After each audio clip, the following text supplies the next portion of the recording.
and music, and then the hands, and the pew pew pew, and then another one pew pew, and then there's a shing shing, and then the TV man. What about you? Are you a superhero? Are you a superhero? Spidey Patrick. Patrick, Patrick, can you tell me What's that? what you did when you were wearing the Spider-Man suit? What do you do? Paint. Who is this? Spider-Man. Who do you give this Spider-Man to? The baby. The baby. What happened to the baby? The big tiny. How does the baby feel? Sad. He will just give the doll to the child, and sometimes you ask them, "Are you okay? How do you feel?" And to me, it's so sweet when he can ask them how they are. I guess like now there's nothing important for him to do, so he's like very hyper. But if you put him in a hospital environment, he will have a very different attitude, because he have often tell me that he is aware the children there are not happy. They want to go home. They are in pain. He will tell me he remember the time he feel the pain and he feel very sad. So he wants to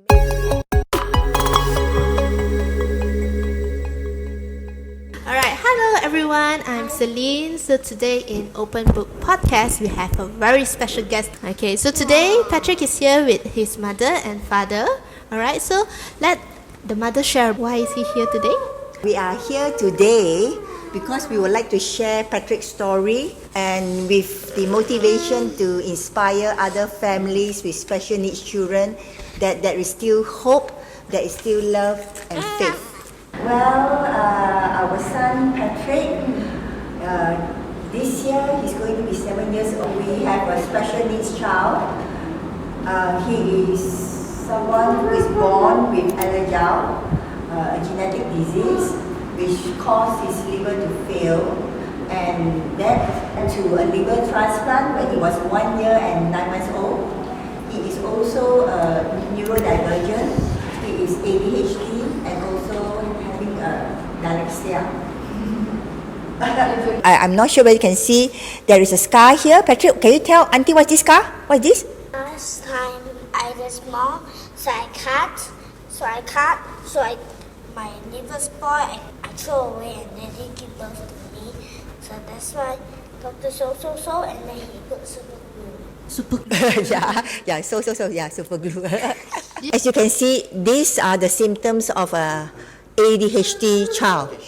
So there are times he can be quite well behaved, and there are times he's like this. So he can't help himself. And for us, we know it's because his brain is wired differently. And it's good that if there are other parents who have ADHD children, I would like them to know it's not your children's fault, and it is also not your fault, because their brain are wired differently. So we just need to understand what is ADHD all about, and we try to help our children to manage their emotions, their hyperactivity and all that. Recently enroll him for ADHD therapy.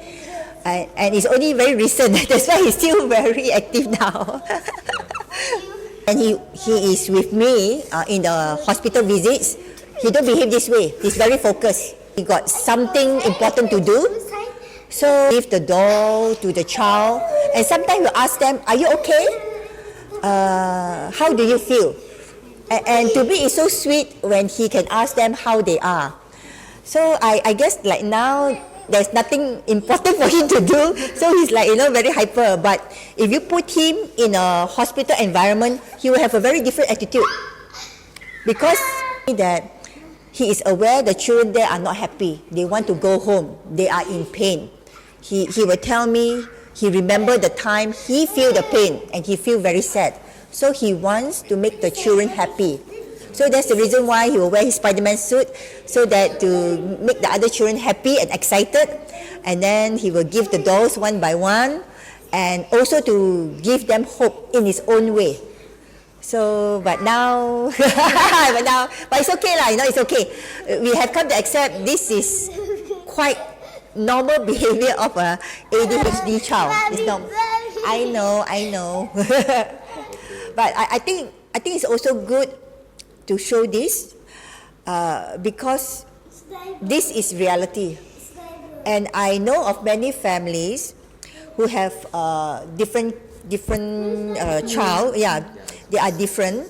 So whether they are autistic or whether they are, ADHD and all that, they feel ashamed.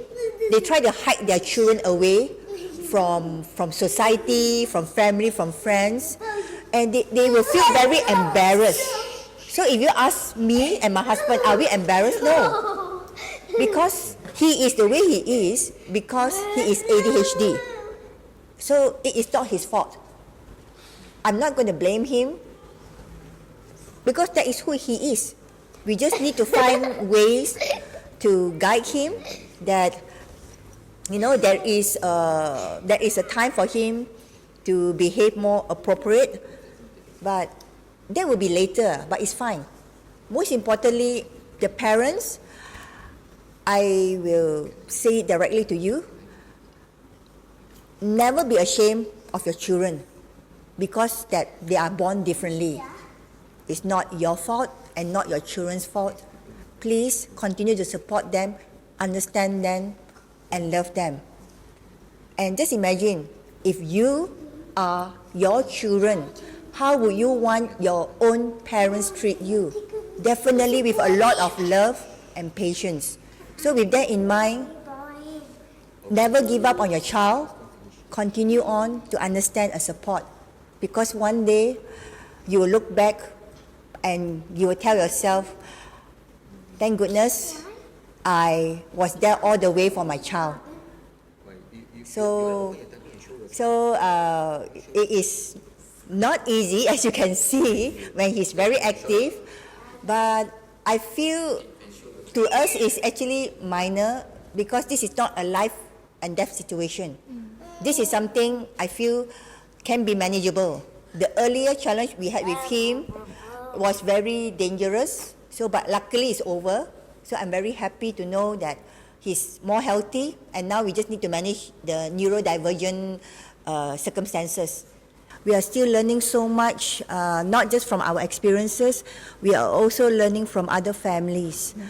And for me, that I feel it's very important to let everyone know whether your child is born normal or born different. We must always remember, no matter what problems we may face in life, there's still always hope, there's still always faith, and especially love. And I know that people will say, how to able to feel love, find love in such difficult times. But there is still blessings despite the difficulties. We just need to have the patience and to seek the blessings and the love that is actually there. Your flag, you remember? Is it? Sure. Okay, yes. Why I did this, because I got inspired by the NGO that I joined. It's called Little Fighters Runner, Persatuan Pelari Anak Luar Biasa. So they have their own flag that champion families with children that have special needs. And I was thinking to myself, why not have a flag for Patrick? Because sometimes we go runs on our own. With his permission, I tell him that I'm going to make a flag and ask him, does he want any mascot? And he said yes. He said this eagle is to represent him when he's running. Eagle. And then he said he wants the words "never give up" as part of the flag. So I have tried to make him understand that he has this condition. He's born with a genetic condition, alagil. It is a rare disease. He's a liver transplant survivor. And neurodivergent is where representing ADHD and dyslexic. So when we do this, it's also for him to show hope and faith to other families.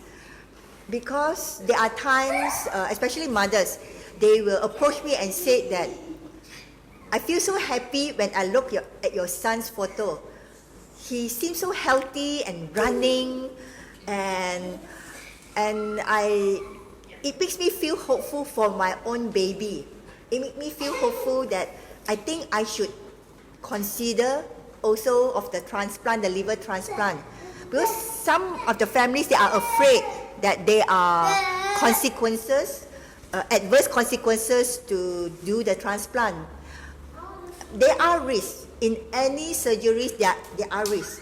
And yet, if you don't try, the only outcome of a liver failure is death. And that is permanent. So I think it's better to have a 50% chance than none at all. And because I was willing to take a risk, 50% chance, that's why now, today, I can hold this flag together with my son and go on runs. And now, as a family, we are motivating other families, other children, similarly like him.